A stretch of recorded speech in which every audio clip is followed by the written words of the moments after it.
Your time. Alright guys, so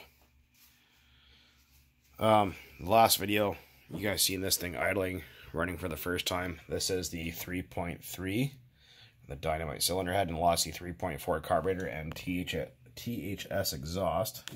Kind of see it there. With a spring setup. Anyways, that's what's on there. Most of you know that already, but for those of you that don't, there it is. And people said, what break-in method are you using? The Adam Drake method, where you preheat the cylinder head. I do pre-lube my engines with a little bit of castor oil first. Take them apart, put a little bit of oil in moving parts, put them back together. That's just me. You don't have to do that, but this is what I like to do. And fuel running here is this. I do add just a smidge of extra castor oil for the break-in for the first quart, and after that I don't bother. Unless I'm starting at 8%, I like my oil around 10.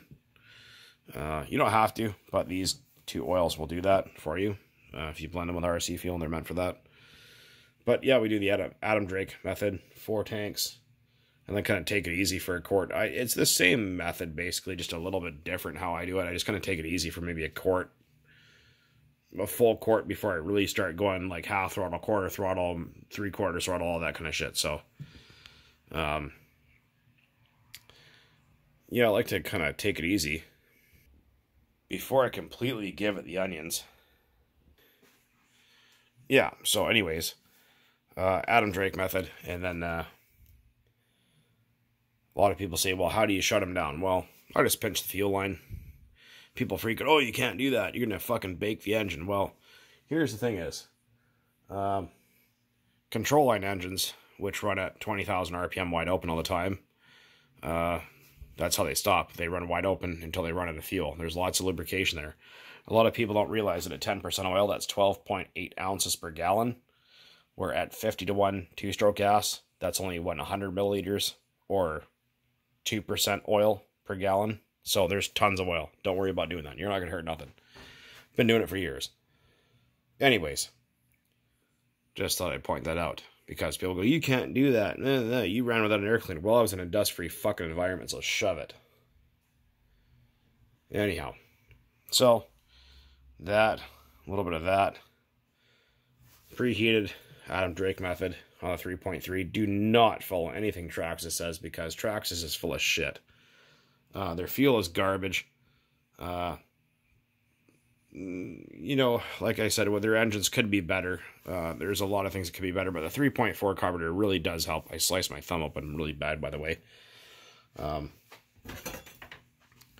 These things are sharp. Be careful. Anyways, with the 3.3, they say, oh, drive it for the first tank, do that, blah, blah, blah. No. Pull it apart. A little bit of castor oil on the moving parts. Preheat it. Do the Adam Drake method. Take it easy on it. It's nice and slow.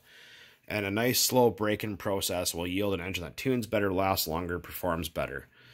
And with a 3.3, like I said, or the 2.5, the Lossy 3.4 carburetor, I know that has a Traxxas boot on it. You guys seen the video before. They do run a hell of a lot better. And the 2.5 with the 3.3 crank and the 3.4 carburetor runs much, much better. You guys have seen my videos on those as well. And once... because the break-in process is quite hard on these engines, or well, any engine for that fact, but being the fact that the rod design is terrible on 3.3s and 2.5s, run them maybe half a gallon, maybe 2 liters, and you know, get it to the point where it's really running good, and then pull it apart again. I know this sounds ridiculous, but trust me, pull it apart again, and you will see it if you rotate the engine towards top dead center. So the piston kind of stays there, and you rock the crank, you will see a shit ton of play in that rod. Change out the wrist pin, connecting rod, and crankshaft bearings, and it will tighten the whole engine back up again and actually make it better. Trust me on this. I know it sounds ridiculous and a lot of money, but it works, and it will make the 3.3 last a ton longer. Anyways, guys, that's my break-in method stuff. Adam Drake, just a little bit longer. Add a castor oil. You don't have to, but I just like to. This is what I do. Sometimes that stuff.